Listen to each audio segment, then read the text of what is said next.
Property number 2, elevation of boiling point. अब देखो, सबसे पहले हमें एलिवेशन की अगर हम बात करते हैं, एलिवेशन का मतलब हो गया कि जो आपका बॉइलिंग पॉइंट है वो एक तरह से क्या हो रहा है, इंक्रीज हो रहा है। तो इसके लिए हमें सबसे पहले देखना होगा यहाँ पर बॉइलिंग पॉइंट का डेफिनेशन। बॉइलिंग पॉइंट आखिर क्या होता है, किस तरह से हम इसे डिफाइन कर दें।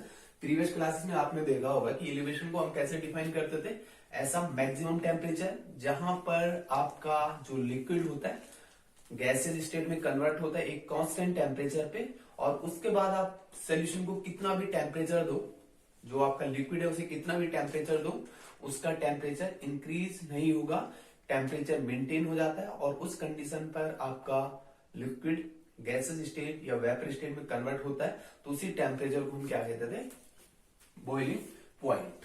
मतलब ये हुआ कि अगर आपके पास कहीं पर कोई लिक्विड है, राइट, अब लिक्विड को आप टेम्परेचर सप्लाई कर रहे हो इससे टेम्परेचर, तो एक कंडीशन पहले तो क्या होगा, टेम्परेचर बढ़ेगा। जैसे अगर हम वाटर की बात करें, वाटर आपका 25 डिग्री सेल्सियस पे था, फिर 30 होगा, 50 होगा, 60 होगा, और फाइनली आपका 100 डिग्री सेल्सियस हो जाता है वाटर की केस में अगर आप देखोगे।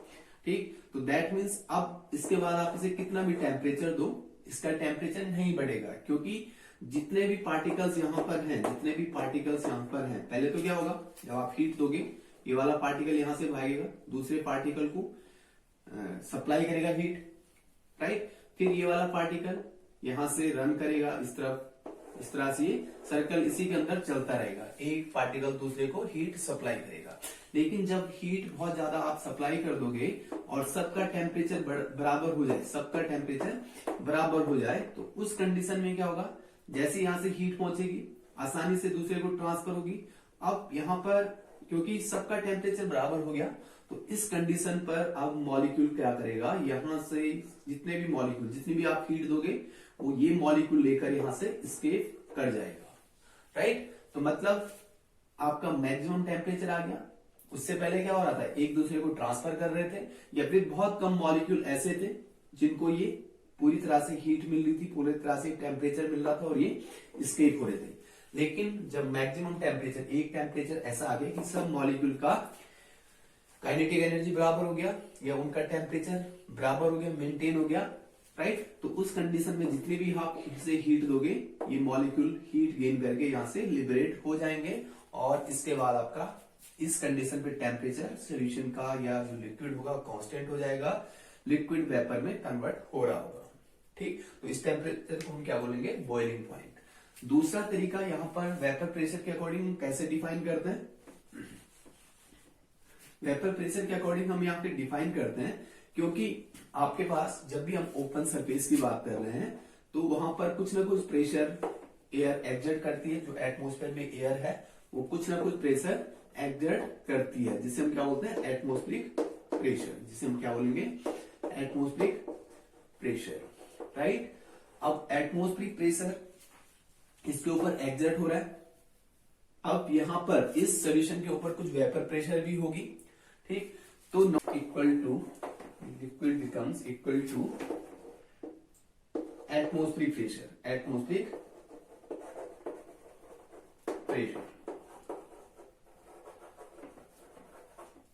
right, that temperature at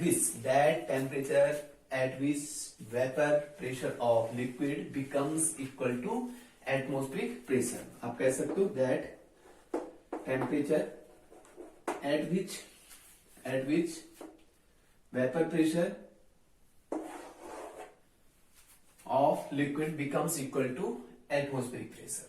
ठीक है, जब आपका क्या होगा, कोई लिक्विड है उसका जो वेपर प्रेशर है एटमॉस्फेरिक प्रेशर के इक्वल हो जाता है, तो उसी टेम्परेचर को हम उस लिक्विड का बॉइलिंग पॉइंट कहेंगे, राइट। दैट मीन्स आप, क्योंकि वेपर प्रेशर जो लिक्विड का होगा वो अलग अलग हो सकता है, टेम्परेचर पे डिपेंडेंट कर रहा है, तो जब हम इसका टेम्परेचर बढ़ाएंगे तो वाटर का टेम्परेचर जब आप 373 केल्विन कर दोगे, 373 केल्विन, तो 373 केल्विन पर वाटर का जो वेपर प्रेशर होगा that will be equal to 1 atm, right.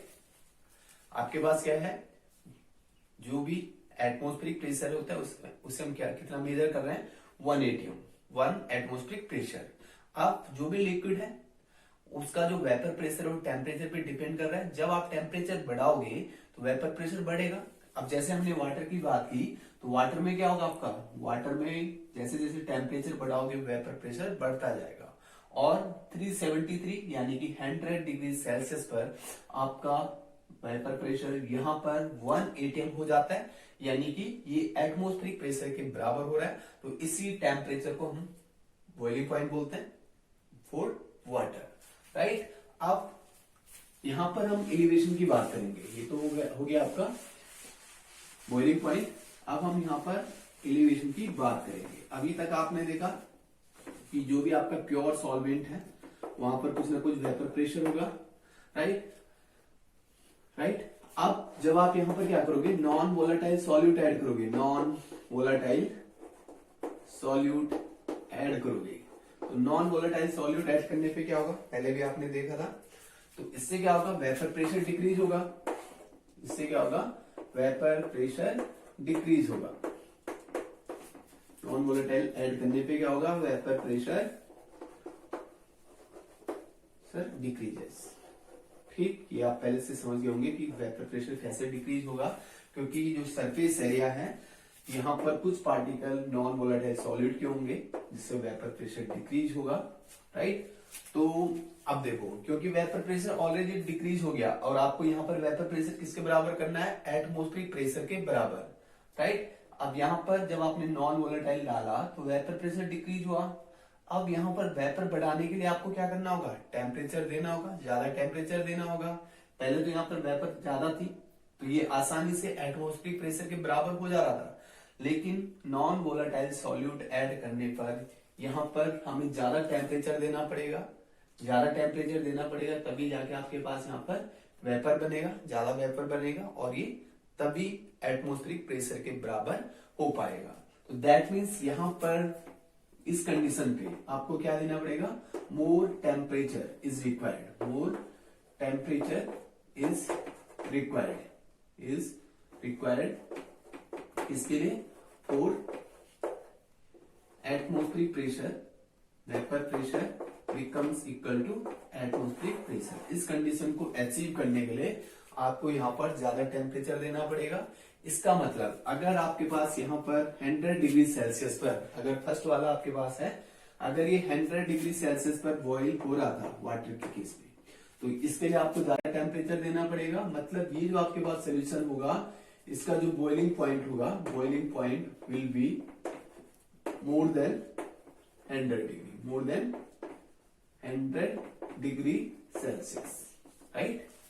क्यों ज्यादा हुआ, क्योंकि वेपर प्रेशर डिक्रीज हुआ, और उस वेपर प्रेशर को एटमॉस्फेरिक प्रेशर के बराबर करने के लिए आपको ज्यादा टेम्परेचर देना पड़ेगा, और ज्यादा टेम्परेचर देना पड़ेगा तो इसका मतलब ये वाला जो आपका सोल्यूशन है, ये वाला जो लिक्विड है जहां पर आपने नॉन वोलेटाइल सॉल्यूट ऐड किया, उसका बॉइलिंग पॉइंट ज्यादा हो जाएगा।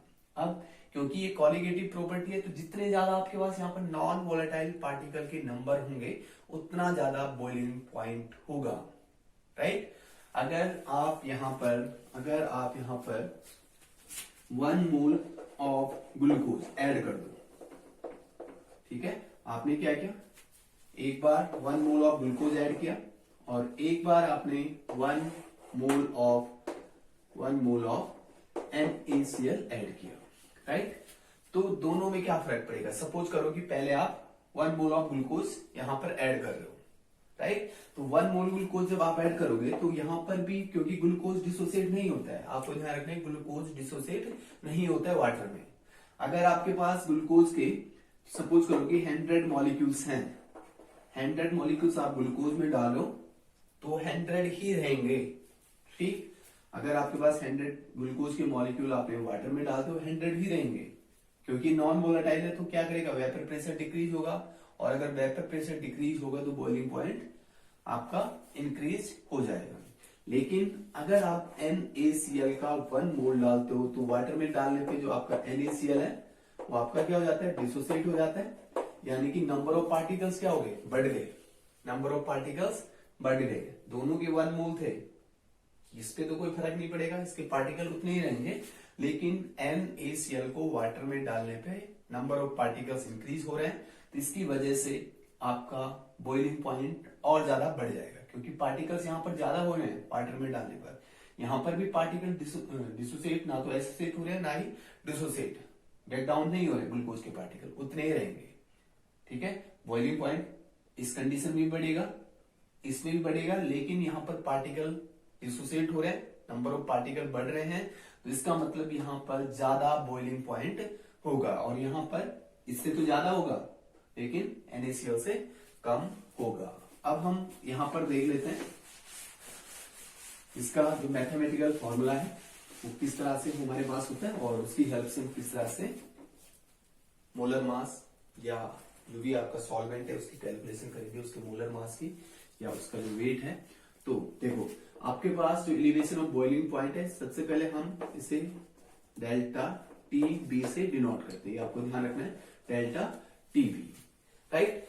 अब जो आपका जो एलिवेशन ऑफ बॉइलिंग पॉइंट है ये डिपेंड करता है मोलैलिटी पे, ये डायरेक्टली प्रोपोर्शनल होगा मोलैलिटी, ये आपका डायरेक्टली प्रोपोर्शनल होगा मोलैलिटी।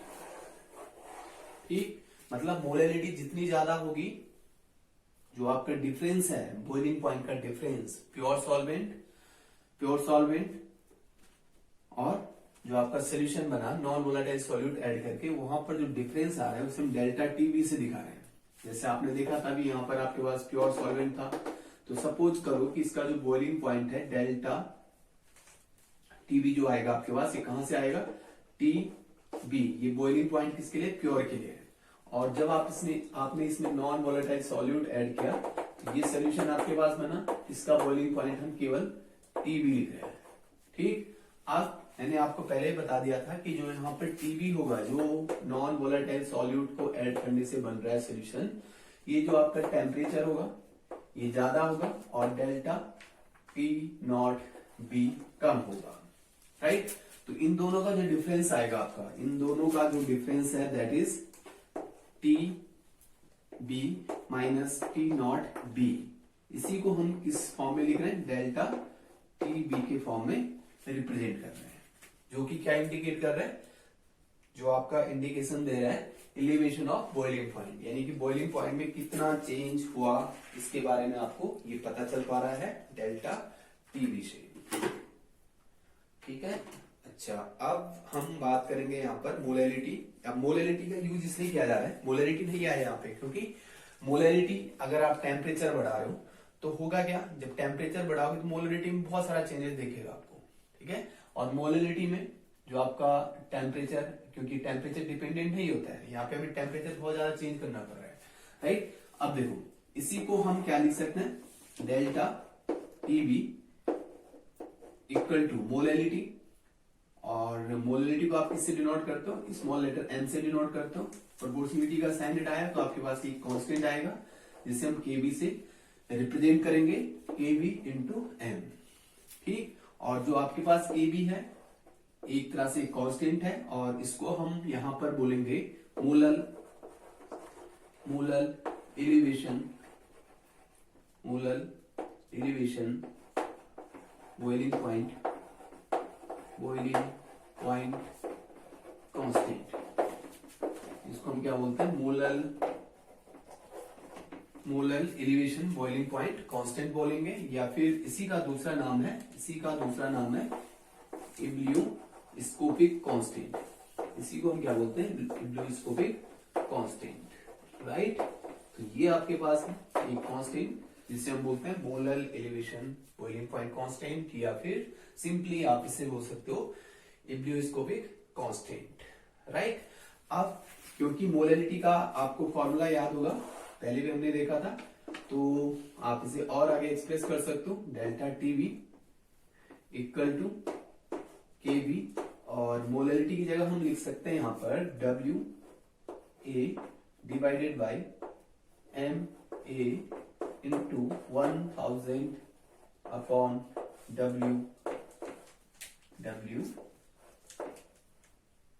अगर हम देखो सॉल्वेंट हम क्या कर रहे हैं यहां पर, ये हम लिख लेते हैं B का मतलब सॉल्यूट हो गया, और ए का मतलब सॉल्वेंट हो गया। ठीक है, यहां पर जिस तरह के नोटेशन हम पहले यूज कर रहे थे, बी का मतलब क्या हुआ, सॉल्यूट, और डब्ल्यू बी का मतलब होगा कि जो आपका मास ऑफ सॉल्यूट। इसी तरह से एम बी का मतलब होगा mass of molar mass of solute, right. और डब्ल्यू ए का मतलब होगा mass of solvent, capital W A का मतलब मास ऑफ सॉल्वेंट। ठीक, तो ये आपके पास हुआ फॉर्मूला, और इस पे बेस्ड आपके पास न्यूमेरिकल क्वेश्चंस होते हैं।